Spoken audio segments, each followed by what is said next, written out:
क्या आपने कभी सोचा है कि डर क्या होता है? वो आवाज जो आपको रात में सोने नहीं देती, वो ख्याल जो आपके हर फैसले को रोक देता है, वो साया जो हर काम में पीछे खड़ा रहता है और कहता है तू नहीं कर पाएगा। मैं डर को कैसे खत्म करूं?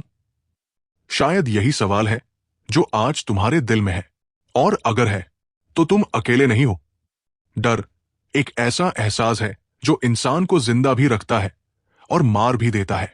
डर हमें बचाता है, लेकिन कई बार वही डर हमें जीने नहीं देता।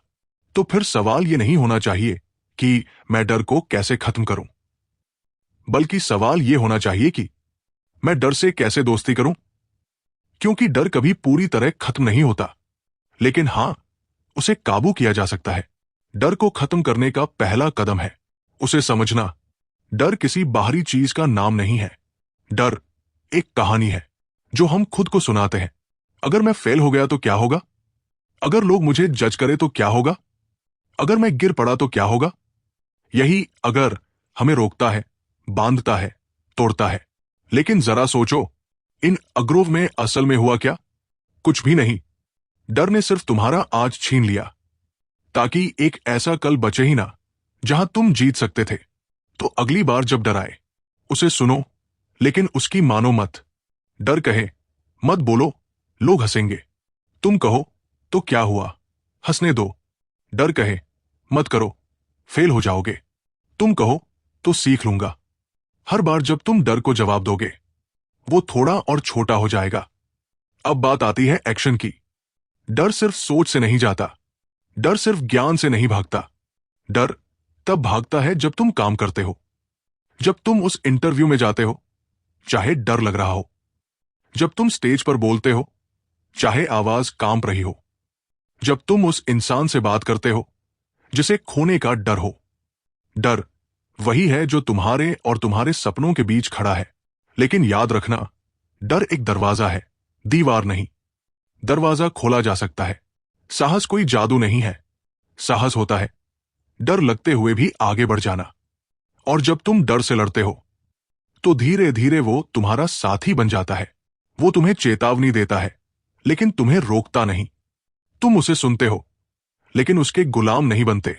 डर को खत्म करने का तीसरा रास्ता है खुद पर भरोसा। कई बार हमें डर इसीलिए लगता है क्योंकि हम खुद को कमजोर मानते हैं। लेकिन जरा रुक कर देखो, अब तक तुमने क्या क्या झेला है? कितनी बार टूटे हो लेकिन उठे हो? कितनी बार रोए हो लेकिन फिर भी हंसे हो? कितनी बार हारे हो लेकिन सपने नहीं छोड़े? तुम्हें बहुत ताकत है। तुम सोचते हो कि तुम डर से हार जाओगे, लेकिन सच ये है, डर तुमसे हारने से डरता है। अब एक बात और, डर को खत्म करने के लिए अपने लोगों से बात करो, शेयर करो।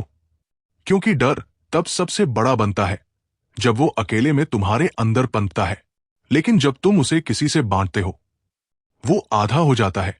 और अंत में, डर को खत्म करने का सबसे सशक्त तरीका है मकसद। जब तुम्हारा मकसद बड़ा होता है, तो डर छोटा हो जाता है। सोचो, अगर भगत सिंह ने डर के आगे घुटने टेक दिए होते, अगर अब्दुल कलाम ने असफलता के डर से सपने देखना छोड़ दिया होता, अगर तुम्हारे अंदर का बच्चा गिरने के डर से चलना ना सीखता, तो क्या होता? डर रहेगा, ये सच है। लेकिन तुम क्या करोगे, ये तुम्हारे हाथ में है। इसलिए अगली बार जब मन में आए मैं डर को कैसे खत्म करूं, तो खुद से कहो मैं डर को खत्म नहीं करूंगा, मैं डर के साथ चलना सीखूंगा। क्योंकि डर के पार ही असली जिंदगी है। अगर इस वीडियो ने तुम्हारे दिल को छुआ हो, तो इसे अपने उस दोस्त तक पहुंचाओ जिसे आज अपने डर से लड़ने की सबसे ज्यादा जरूरत है। कमेंट करो मैं अब डर से नहीं डरता, और सब्सक्राइब करो शबीह क्राफ्ट ऐसे ही गहरे और सच्चे वीडियो के लिए। हम मिलते हैं अगले वीडियो में। तब तक याद रखो, डर सिर्फ एक एहसास है, तुम उससे कहीं ज्यादा हो। जय हिंद।